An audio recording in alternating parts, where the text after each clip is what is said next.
How you doing, people? It's Sunday, work in the morning being Monday, so I want to make this one a quickie, 5-10 minute rant and debate. Before I go forward with this, don't forget, get some feedback on these, give me a thumbs, subscribe to the channel. So let's look into the thing of electric trucks.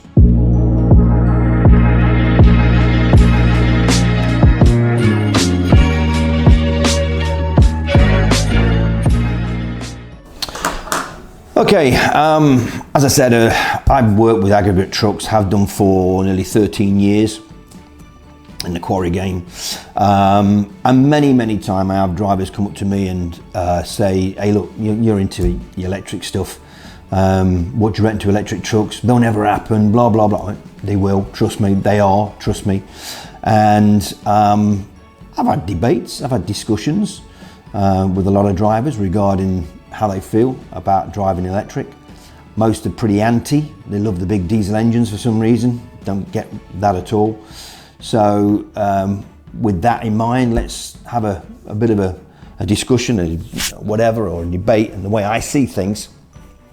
So gear jammers, please listen. Electric is going to be here soon. You will be driving 8-wheel aggregate trucks for local work. It's happening already. DAF, Daimler Mercedes, Scania, Tesla in the US, Nikola was, but God knows where that's going now in the US. They're all coming out and have already got out big semi-trucks, i.e. Arctics as we call them over here, and also 8-wheeler trucks and all different grades of vans and whatever. There's even a motorhome out now, which is full electric, which I won't mention in this foray. We'll talk about that some other time.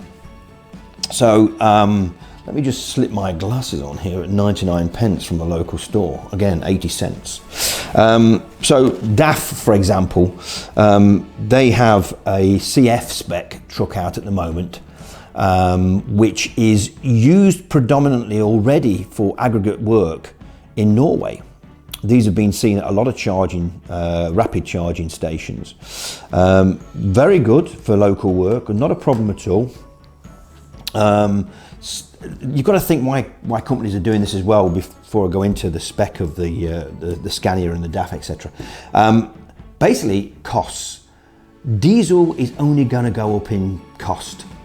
And I know there's tax breaks for companies around the world, but at the end of the day, you still got to pay it. You've got a driver to pay. It's a lot of money, a lot of input to keep a truck of any size on the road. Never mind even a large van.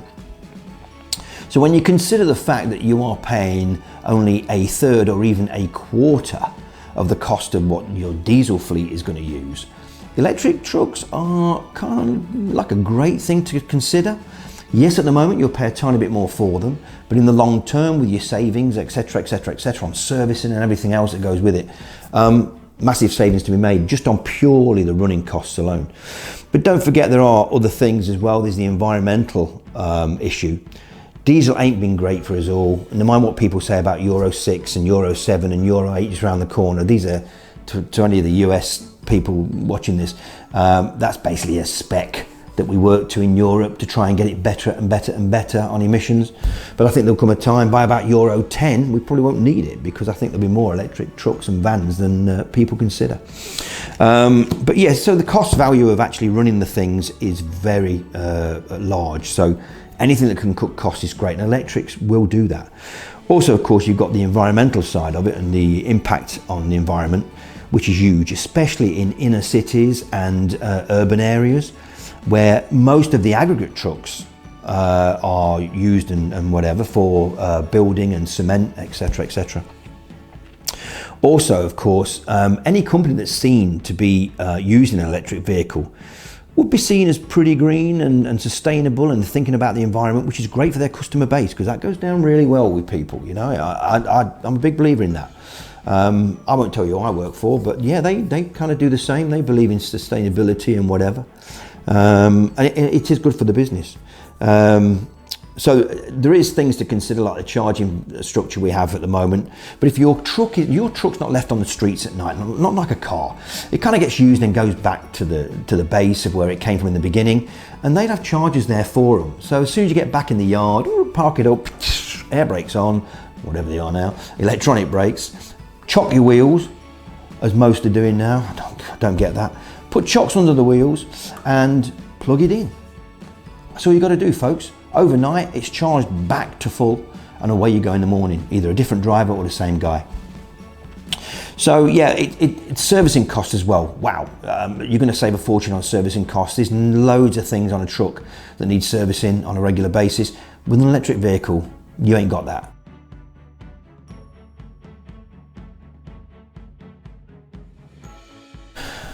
So let's move on from costs, which again, I won't rant anymore about it. Just, it is a massive thing for truck drivers and owners. Going back now to some specs on the Scania, for example, the 8-wheeler that I know is out there already in Norway and being used a lot. That thing, 8-wheeler, perfect for aggregates. I've seen a couple of charges on with other YouTubers, etc.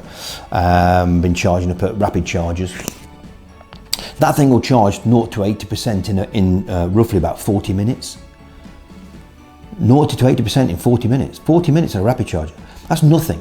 You have a break for 40 minutes, guys. You know what I'm saying? So the argument I have from certain drivers, oh, it run all day, you've got to keep going and keep going, there's no money in it if you keep stopping. Sorry lads, but in the UK there are laws where you have to stop anyway. Or am I doing that or thinking that wrong? I know there is. So yeah, it can charge up 0 to 80. It'll do about 175 mile on a charge. It's got a 300 kilowatt battery pack in there, and believe it or not, the good thing is I believe it is slightly lighter than the regular diesel one, so a bit of a gain there on what you carry, bit of a lower tare weight. That's the Scania one. Like I say, reasonably common in Norway. They are selling quite well over there. Back to maybe DAF. The DAF one, I think I mentioned already that I didn't mention any spec. If I did, on the DAF one, 315 kilowatt hour battery pack, 210 kilowatt E motor, and a saving of 700 kilos in weight. Yeah. Also, it's about an hour to charge, so it's pretty good on a rapid charger. Or you can charge up overnight on a 20 kilowatt charger for 11 hours if the thing's going to be sat there for 11 hours. So yeah, all good.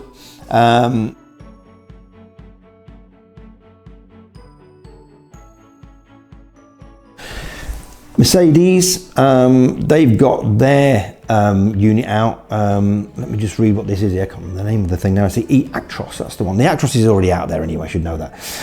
They've got 20 out on test along parts of Europe and the UK at different businesses and locations and industry. Great results coming back from those. I believe they will be for sale as probably now onwards, definitely through 2021. Them things, again, charge up in 2 hours on a rapid charger. Tried and tested in a lot of businesses, ongoing now. Not much spec on those, I'm afraid. I'll have to look into that and get back. Maybe, look, if you Google, you'll find the spec. If you really want a Mercedes electric truck, do your homework first. Sorry about that one, I haven't got much information, but they are out, they are on test and they're doing really well. But don't forget, let's just spin that on its head now I've said that. Mercedes have been out there with electric buses for many years. And I believe the last figure that they did regarding mileage that they've ran up in their trucks and their buses is about 7 million miles. So that's 7 million miles of no diesel. Think about that one. That's 7 million miles saved with zero emission out of an exhaust. That's got to be good. Well done, Mercedes. So their technology in the buses is now being progressed into the trucks, obviously going a bit larger in places. In the States, they've got a semi articulated. Our American friends, how you doing? Semis. They've got one out there, Cascadia, the e-Cascadia, and Freightliner's got one out that's again been on test. Now I believe it is up for sale and ready to go. The EM2 is the code word. They're again, they're great. They're on test at the moment. I think their estimated range is going to be around the 400 miles for the top spec one, between 350 and 400. So yeah, you've got Mercedes, you've got Scania, you've got DAF. Also moving on from that, you've got the obvious person to quote here. Oh, and by the way, before I move on the other one, the DAF one, DAF actually do, I think it's an LMP series, and their vehicles, or no, it's Scania and DAF, they do a FEV with about 40-mile range, and then you go back onto diesel. Anyway, moving on. Tesla, come on now, Tesla. Well in front of everybody else. I would say Tesla are ahead in their semi game and trucks by about 3 or 4 years, even over Mercedes and the big boys in it, getting well in front. Going to take some catching up. Elon Musk is on about a 1 million mile warranty on a battery pack soon. That will be in the trucks because it's a huge battery pack he's got going for that. Well, actually, they're getting smaller now, can I just say, as years go on, but in comparison to what's in a car, it's huge. The Tesla ones, top spec, 500-mile range, low spec, 300-mile range, from $150,000 to $180,000, I believe, pre-order. Walmart have ordered 130.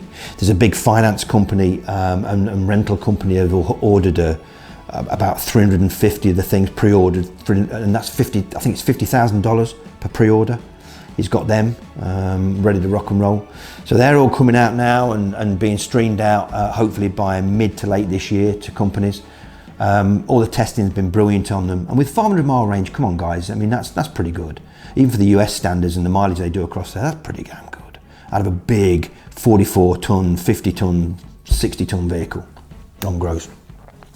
So all looking great for trucks within Europe and in the US, and it's only going to get better. And so the argument regarding I won't be driving an electric truck while I'm still driving, well, if you're about, if you're less than 55, 60 years of age, I think you will be. And I think you'll be driving them within the next 5 to 10 years, guaranteed. So all these Asda drivers and all these Tesco drivers who drive these articulated trucks around the country, doing a sterling job, keeping us all fed, get ready to get rid of your diesel and get ready to go into an electric truck. It's going to happen, people. It's going to happen. Silence. You won't hear the thing. Think about it. It's going to be lovely and quiet for you. Going down the road with your music even, you're going to have it nice and low instead of high. And all that smoke and smell behind another diesel truck. It's got to be good, people. It's got to be good.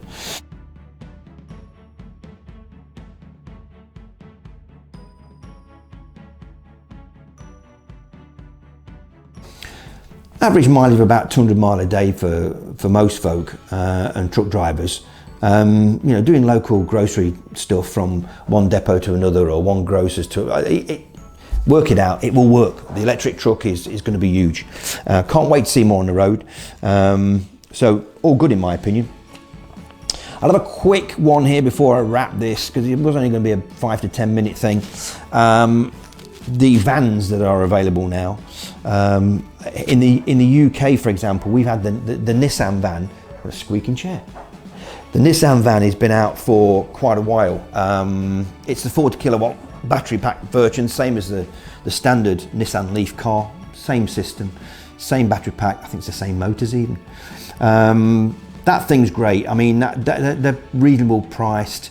They've never let most folk down, and for city use or Leicester to Derby, Nottingham, and within like a 60-mile radius, perfect, absolutely perfect. Again, a massive cost saving with these vans, and you can convert them to little tiny motorhomes or camper vans, but I'm not going to go into that today. Also, there's a company called LEVC, which is based in the UK, taxi company. So if you've ever been a tourist and you've gone down London, seen the London taxis, the new ones, a lot of them are already electric, which again is great. They do a van version of that now. Not great on the range. I think there's about 60-mile range. It's going to got a small battery pack in it. I believe you can get a FEV as well on those. So if you want to go a bit further, you can do the 60-mile and then it goes on to your fuel. And then when you stop for a cup of tea, like what? Get it plugged in again, another 60-mile. So the vans are coming on thick and strong. And FedEx in the US, they've got a huge fleet now that are fully electric. I've done for quite a few years, but they've just ordered a load more. And UPS, they've got 50 ongoing at the moment. They're like what we would class as a class 3 truck across here. Very large van. or small truck, lorry, as we say in the UK. And they're going well. They're going to order some more soon. So the future is going to be, right, electric for trucks and vans as much as it is for cars. So any drivers out there who think they're not going to get one in the next 5 to 10 years, I think you're dreaming, because I think you're going to find that unless it's a super duper little tiny petrol that's doing 150 to the gallon, you ain't going to be in a van that's not an EV. It's going to be a BEV. It's going to be a battery electric vehicle. I say EV or BEV, it's the same thing to me. EV just covers a lot more range. So there you go. That's basically what I wanted to have a quick rant and foray about tonight. Trucks. Not gone into great details, but I'm quite sure it might have some thoughts now in your mind about them and thinking, yeah, maybe as a driver I will look forward to that. Well, you might hate the damn things. I don't know. Anyway, folks, Sunday night, I'm going to sit back down. I'm going to get myself a beer. I know I've got work in the morning. I'm going to get me a couple of cannies, chill out, bit of TV with the wifey. Don't forget to subscribe to this channel. Please do, please, please, please. Like, thumbs up, click the like button, and drop a comment. Or email me on the email address, which I think is attached somewhere on there. And we will see you in number 5.